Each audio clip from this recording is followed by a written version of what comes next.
Magandang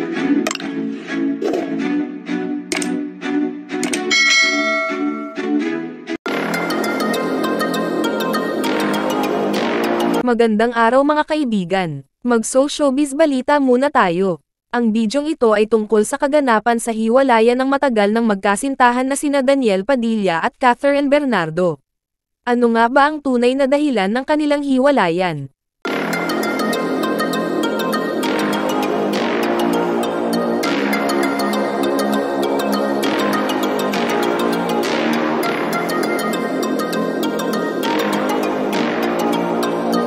Ayon nga sa inilabas na pahayag ng Philippine Entertainment Portal or PEP, ay umamin umano si Andrea Brillantes kay Catherine Bernardo tungkol sa kanila ni Daniel Padilla.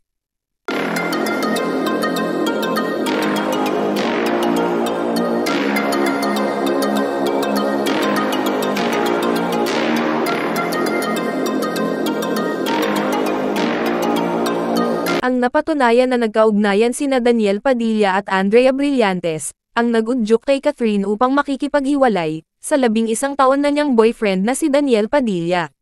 Masakit umano kay Catherine na malaman na nagtaksil sa kanya ang boyfriend. Siya ang una niyang boyfriend at tumagal ng 11 taon. Bukod pa sa magka-love team din sila sa loob ng 12 taon.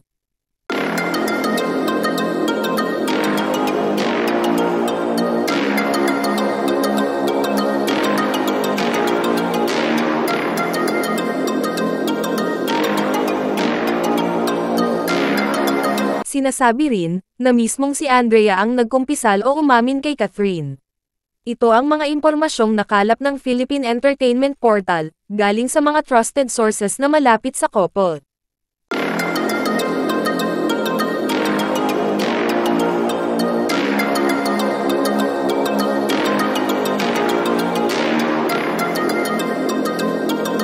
Hiwalay na sina Catherine at Daniel, noon pang dumalo sila sa ABS-CBN Ball noong September 30, 2023. 2 buwan din inilihim ng couple ang breakup, ito'y sa kadahilan ng may mga kontrata silang pinirmahan at iniingatan ang kanilang love team.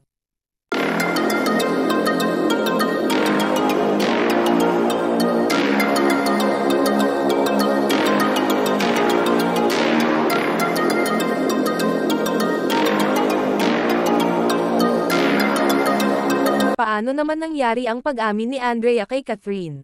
Bago mag-break up ang Katniel, ayon sa 4 na sources ng Philippine Entertainment Portal, personal na nagharap sina Catherine at Andrea. Ayon pa rin sa trusted sources, si Andrea ang nag-reach out, tinawagan umano ni Andrea si Catherine at sinabing gusto niya ito makausap sa personal. Pinagbigyan ni Catherine.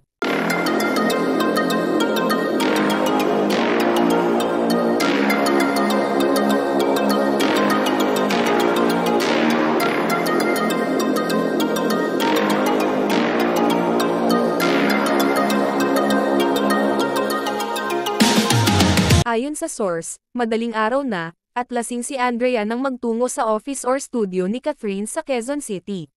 Dito na raw isiniwalat ni Andrea ang tungkol sa pagtatagpo nila ni Daniel.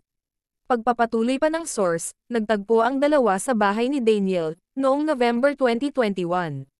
Kasabay ng pagdiriwang ng kaarawan ng ina ng aktor na si Carla Estrada.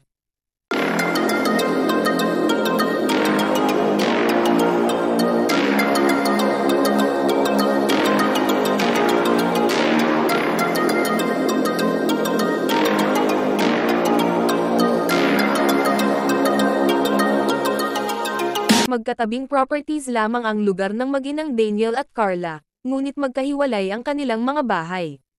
At hindi alam ni Carla ang pagtatagpo ng dalawa. Noong panahong yun, si Catherine ay 25, si Daniel ay 26, at si Andrea ay 18. Hindi malinaw hanggang ngayon kung ano ang intensyon ni Andrea nang maglakas loob itong umamin kay Catherine, nang tungkol sa pribadong pagtatagpo nila ni Daniel.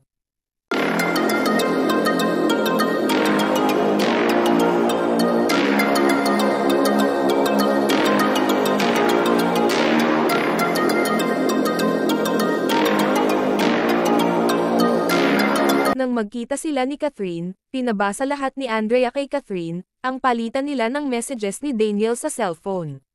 Sa sariling salita ng source, pinakita rin ni Andrea ang landian nila ni Daniel sa text. Kasama sa pinabasa niya ang mensahe ni Daniel na, "Ayusin mo yan." Sa paliwanag ng source, yun daw ang sagot ni Daniel, nang magsumbong si Andrea sa kanya na may ibang nakakaalam sa kanilang ugnayan, ilang araw lamang, mula nang magsama sila sa bahay ng aktor.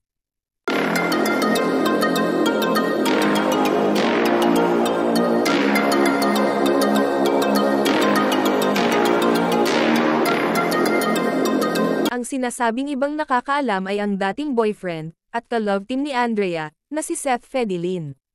Ayon pa rin sa source, nang magkaroon ng ugnayan sina Andrea at Daniel noong November 2021, nasa cool-off period sina Andrea at Seth Fedilin dahil sa away magkasintahan. Natuloy sa breakup ang cool-off na yon, nang mahuli ni Seth ang palitan ng text messages nina Andrea at Daniel. Sinabi pa ng unang source na may resibo raw si Seth Fedilin ng palitan na yon, kaya hindi ito basta mapaniwala ng kung anong ibang explanation.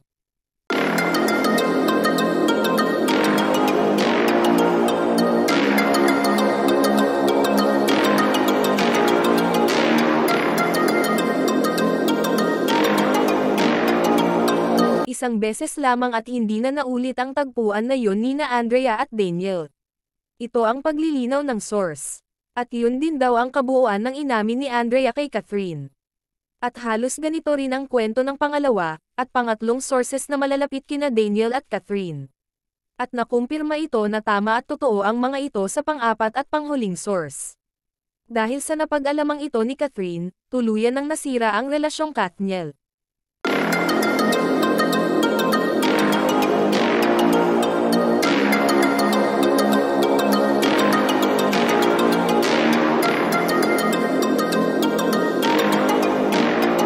Matatanda ang inamin mismo ni Andrea, kay Tito Boy Abunda, sa isang interview, na gustong-gusto niya si Daniel.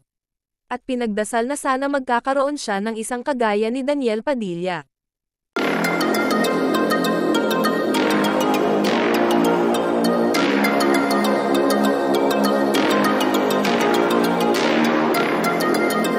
Kayo mga kapatid, anong masasabi ninyo sa isyong ito? Mag-iwan ng reaction at opinion sa comment section. At huwag kalimutang mag-like at subscribe, para updated lagi sa mga bagong kaganapan.